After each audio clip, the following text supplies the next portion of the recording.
আজকে আমরা স্মরণ করাই দিতে চাই, জুলাই গণভোটের পক্ষে 70% ভোট পড়েছে। আর আপনারা যদি সংখ্যাগরিষ্ঠতার দাবি করেন, তাহলে সেখানে 50% ভোট আপনারা পেয়েছেন। সুতরাং ভোটের জনগণের ম্যান্ডেট দিয়ে 227 আসনের গর্ব করার কোনো আইনি অধিকার নাই, জনগণের ম্যান্ডেট নাই। সুতরাং গণভোটের রায় এটা কোন অনুরোধ উপরোধ দয়া দাক্ষিণ্যের বিষয় নয়। সালাউদ্দিন সাহেব ভুলে যাবেন না, সেই দিন অঙ্গীকার করে আপনারা এসেছিলেন।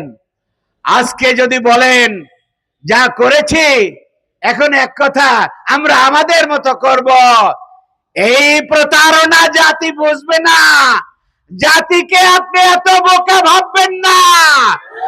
আমরা তারেক রহমান সাহেব সহ আমরা বিএনপি কে বলতে চাই, 15 বছর একসাথে আমরা বিভিন্ন আন্দোলন করেছিলাম।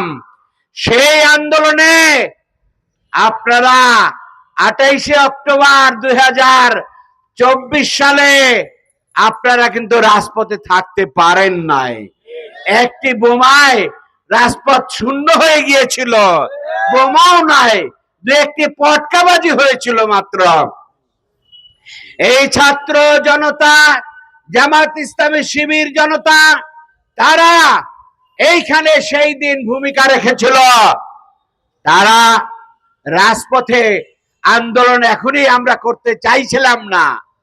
তারপরেও আমরা জাতিকে, সংসদকে, বিশ্ববাসীকে আমরা জানিয়ে দিতে চাই একদলীয় শাসন শোষণের পরিণতি কি হয়েছিল।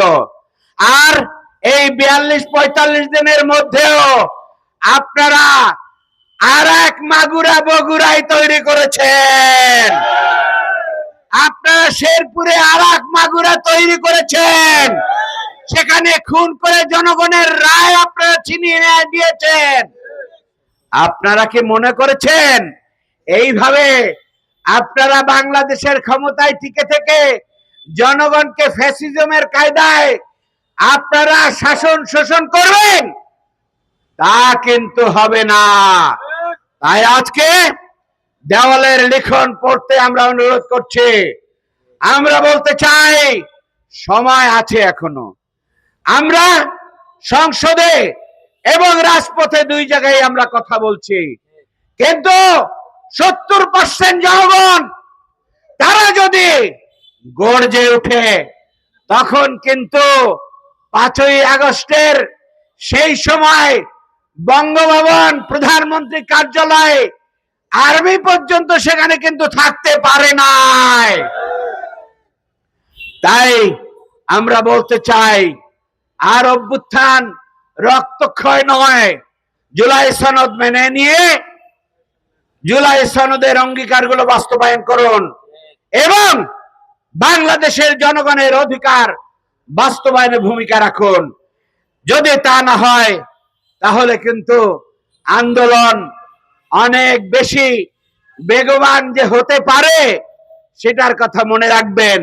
সেজন্য জাতি কিন্তু 15 বছর অপেক্ষা করবে, এরকম কিন্তু হবে, এটা মনে করার কোনো কারণ নাই।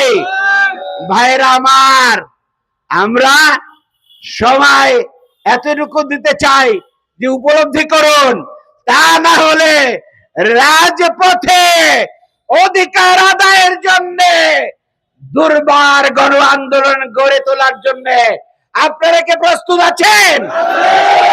আপনারা কি আবু সাইদ মুগ্ধদের রক্তের বদলা নেওয়ার জন্য, অধিকার আদায়ের জন্য জীবন দিয়ে কাজ করতে প্রস্তুত আছেন? আমরা আজকে দেশবাসী আপনাদের সেই কথা স্মরণ করিয়ে দিতে চাই। আশা করি আপনারা এর থেকে শিক্ষা নেবেন। কিন্তু আফসোসের কথা হচ্ছে, এই ইতিহাসের শিক্ষার কথা স্মরণ করাই দিলেও ইতিহাস থেকে কেউ শিক্ষা নেয় না। আমরা আবারও সতর্ক করার জন্য করে সকলকে আহ্বান জানাচ্ছি। আসসালামু আলাইকুম ওয়া রাহমাতুল্লাহি ওয়া বারাকাতুহু।